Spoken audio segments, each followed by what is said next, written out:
আগরতলা অঞ্চল কমিটিनि বখাktei tini May talni 4 salmari kokti salo koklam salaima panda songjakha Agartala মরাচমনি আমচেও aro faimanjakha সংগঠননি adong subashish ganguly no khobui juda juda adong rok pandao kok sana thangai juda juda sanmungrugui kok naruklaikha faimanjaknai adong rok tabok haste grangai belaikino kifik manikhnai akarjak police naimo thangrokni samung humung lama hamia rokno tiyui tei drain sap sutra khlaiya angjakmani tei thampui yongkhak akarmani bai baksa হাবানক রক চপ্রবজাকমানি রকন রগৈ কক নারকলাইকা ফাইমানজনাই আদং রক টাকা কুয়েপের মজুরি হবে ন্যূনতম 340 টাকা।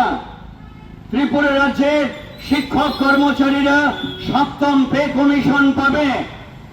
ত্রিপুরা রাজ্যের শূন্য পদ থাকবে না। বামফ্রন্ট সরকার নিয়োগ করে না। ডাবল ইঞ্জিনের সরকার যদি হয়, বিজেপি ত্রিপুরা রাজ্যে যদি সরকার হয়, দিল্লিতে বিজেপি আছে, ডাবল ইঞ্জিনের সরকার হলে পর ত্রিপুরা রাজ্যের অভাব হবে না, বেকারদের কর্মসংস্থানের কোনো সমস্যা হবে না। কে বলেছিল? বিজেপি আইপিএফ কে মাথা আজকে যুক্ত হয়েছে, তারা সরকারের আসার আগে বলেছিল। আমাদের আইন শৃঙ্খলা রক্ষা করছে যারা, পুলিশ ডিপার্টমেন্টে শত শত কনস্টেবলের পোস্ট খালি পড়ে আছে, নিয়োগ নেই। ফরেস্ট ডিপার্টমেন্টের বন দপ্তরের যারা ওখানে ডিউটি করত, গার্ড, ফরেস্ট গার্ড, শূন্য পদ আছে, নিয়োগ নেই।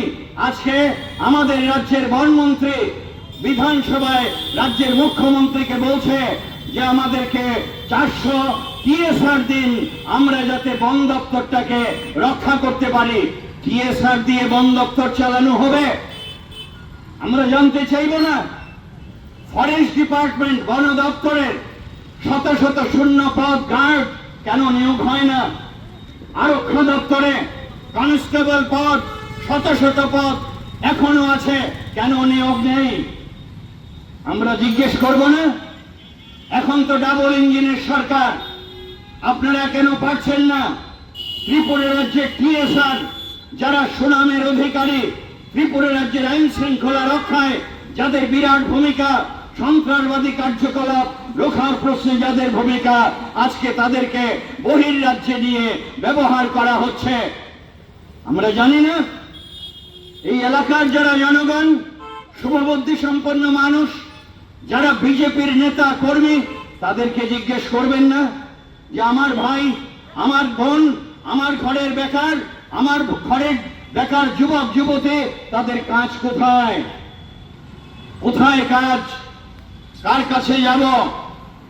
আপনারা তো বলছেন ত্রিপুরা রাজ্যের উন্নয়নের কোনো সমস্যা নেই, ভালো কথা, কিন্তু কাজ কোথায়? খাদ্য কোথায়? বামফ্রন্ট থাকতে বিজেপি আপনারা কি বলেছিলেন? জিনিসপত্রের দাম প্রতিদিন বাড়ছে, বামফ্রন্ট সরকার জিনিসের দাম কমাতে পারে না। গত 2 মাস আগে 400-র উপর গুরুত্বপূর্ণ ঔষধের দাম বাড়ানো হয়েছে।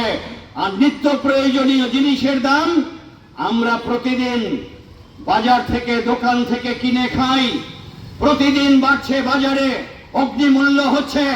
সরকারের কোনো হেলদোল আছে? কোনো হেলদোল নেই, শুধু বড় বড় কথা বলছে দাঁড়িয়ে দাঁড়িয়ে। তারপর মান্দাই সহ রাজ্যের অনেকগুলো জায়গায়, ধর্মনগর সহ আমাদের পার্টি অফিস আক্রমণ করা হয়েছে। কেন? কারণ সিপিআইএম মানুষের এই মৌলিক সমস্যাগুলোর কথা প্রতিদিন মানুষের কাছে বলছে বলে। এটা অপরাধ? বলুন, আমরা বলতে পারবো না যে আপনারা বলেছিলেন ডাবল ইঞ্জিন সরকার হলে পর ত্রিপুরা রাজ্যের জনগণের অভাব থাকবে না, অভিযোগ থাকবে না। আমাদের আগরতলা শহরের মেয়র ঘুরে ঘুরে বলছে ত্রিপুরা রাজ্য নয়, আগরতলা শহরের কোনো সমস্যা নেই। কে বলছে? মেয়র। মেয়রেরও তো এখন ডাবল ইঞ্জিন। উনি শুধু মেয়র নন, একটা বিধানসভা কেন্দ্র থেকে নির্বাচিত। কিভাবে নির্বাচিত ওই আলোচনা এখানে করছি না। আমরা কোথায় যাচ্ছি? এই রাজ্যটাকে কোথায় নিয়ে যাওয়া হচ্ছে? অতীতের কথা স্মরণ করুন। রাজ্যের শিক্ষক কর্মচারী তাদের অভাব অভিযোগের কথা তারা অফিসের মধ্যে বলতো, চিৎকার করে বলতো রাজ্য সরকার আমাদের টাকা দেয় না, পাওনা টাকা দেয় না, এটা বলতো। এখন শিক্ষক কর্মচারীরা নীরবে অফিসের মধ্যে বসে থাকে, সুযোগ পেলে আস্তে ধীরে একটু বলে, আমাদের তো টাকা আমরা পাই, যা পাই তা দিয়ে চলে না, সরকার তো আমাদেরকে আর টাকা দেয় না। আস্তে করে বলে কেন? কারণ বাক স্বাধীনতা, কথা বলার অধিকার কেড়ে নেওয়া হয়েছে।